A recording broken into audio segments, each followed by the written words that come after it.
Hello and welcome to Gaia Maps. Today we're going to be exploring the northernmost settlement in the world. Any guesses where that might be? Maybe you think it's in Canada. Up here somewhere. Maybe Fort Good Hope. That's close. It's a good guess. Not quite. Maybe you think it's in Siberia. Up here somewhere. This one maybe. It's pretty small, pretty remote. Out there in the middle of nowhere, but not quite. Today we're going to be in Svalbard.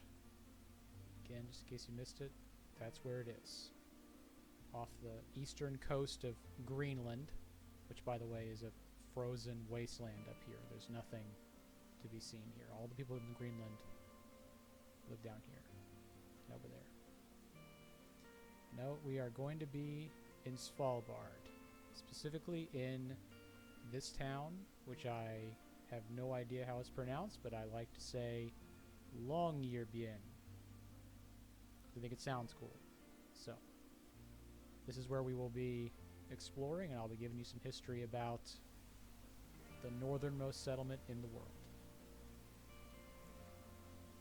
Alright, so here we are on the road to Longyearbyen in Svalbard. You can see here beautiful country. You see some glaciers in the back here. That's what causes these channels you can see in the hills. As the glaciers move down the hill, the water at the bottom of them freezes and pulls everything down with it. That's what makes those lovely little channels you can see in the hills. And then there's some meltwater on the sides even you can see of the glaciers even more as we get closer to town. So we're going to kind of just move along here. I'm going to jump to some landmarks that I wanted to point out to you all. So Svalbard was first discovered in 1596 by the Dutch, and it was used by whalers as sort of a way station for them in the 17th and 18th centuries. It was then abandoned for a time before it was put to use again for coal mining in the 20th century, which is still its main source of income today, along with tourism. And speaking of tourism, here we are at what I believe is sort of the tourism center for Svalbard. It's called Discover Svalbard. We have the Arctic Bay here. Might be a restaurant. Might be a cafe. Not really sure. Tommy's office is this way. Tommy's lodge, excuse me, is this way. And that's up there. So maybe lodging, perhaps. The office is this way. It looks like you get booked inside of this trailer. This looks cool. I don't know what it is. Possibly a submersible. This person looks thrilled to be here. So this is where you would get started, I suppose, on your adventures in Svalbard, which there are plenty to be had. And you might be asking, what can you do in Svalbard? Let's take a look. These people know what there is to do in Svalbard. Everyone always loves to see the Google car. They're waving and smiling, having a grand time. You can see here this is the tourism I was talking about. And what are these lovely people looking for or looking at? The Beware Polar Bear sign. So this is one of the most famous aspects of Svalbard. There's a common expression that there are more polar bears than people in Svalbard. This is sort of half true. So the population of Svalbard is about 2,900, and it's a population of 3,000 polar bears, but they exist between Svalbard and these Russian islands to the east. So yes, there are more polar bears than people in this region, most likely, but not necessarily in Svalbard per se. Here's some interesting facts for bear safety, sort of just as an aside. Most bears are omnivorous, and brown bears and black bears get about 90% of their sustenance from vegetation. That's why they say if you see a brown or grizzly or a black bear, to make yourself big and try to talk softly and step sideways out of the way, keep your distance. If it's a grizzly bear, you play dead. If it's a black bear, you shouldn't do that because they're scavengers, so they don't care that you're playing dead. Polar bears, though, there is no strategy. You literally just prey, because polar bears are almost exclusively carnivorous, and they do not care. That's why most residents of Svalbard are people that are working there, because everyone who lives on Svalbard is generally either an employer of coal miners or people that work in tourism, or they're employees renting out the houses that are there. There are very few permanent residents in Svalbard. Now, that being said, most everyone walks around with a weapon. One of the main things that tourists like to do is go on expeditions to see polar bears, and those guides will be armed as a last resort. Generally, if you keep your distance from bears, they won't bother with humans, especially if there's a big group of you. You'll be fine. So people will be just fine if that's where they're going. I think it's pretty wild that there's a taxi cab here. I wonder, it says Svalbard Taxi, so there you go. So polar bears is probably the thing Svalbard is most famous for. They made the news a couple years ago for an incident involving a death, unfortunately. And it comes up from time to time, but for the most part, the tours are pretty safe, and they do a good job of protecting the environment.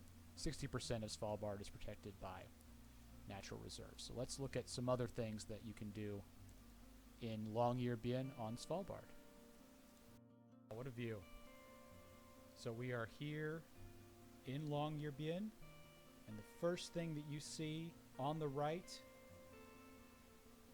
is the Svalbard Snow Scooterelli.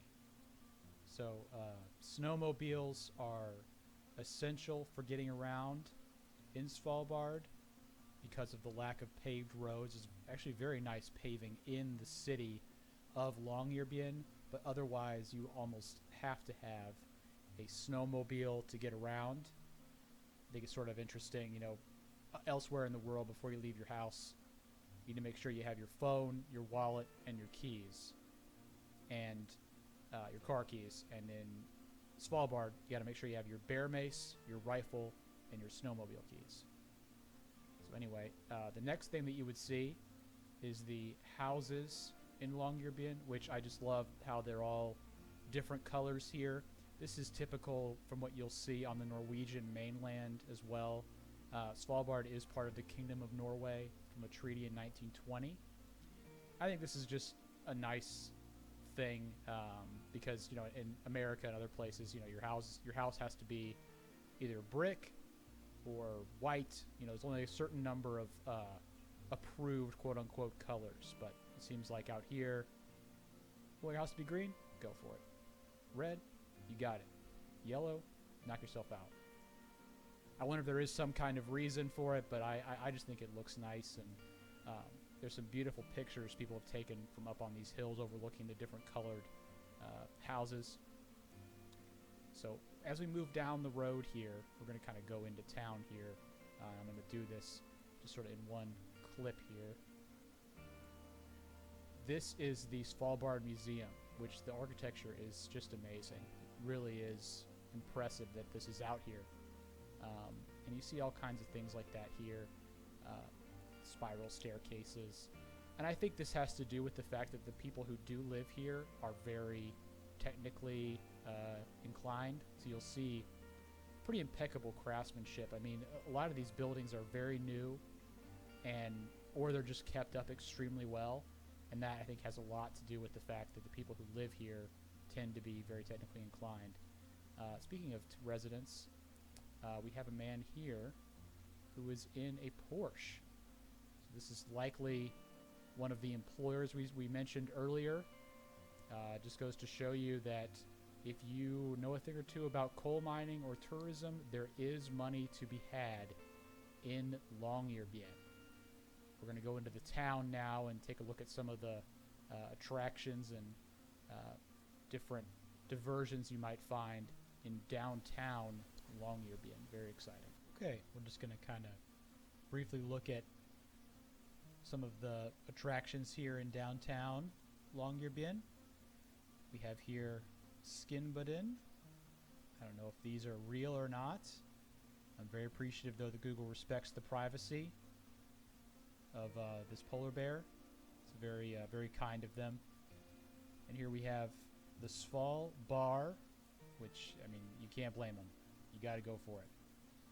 And, I mean, you might have thought, town of 3,000 people, out here in the middle of nowhere in the North Sea, there wouldn't be a lot going on, but there's really quite a lot of activity, buildings, restaurants, bars, you name it, and it's here.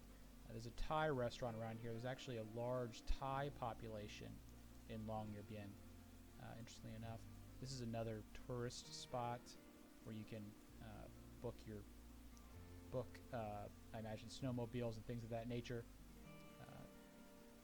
Goes on there as well.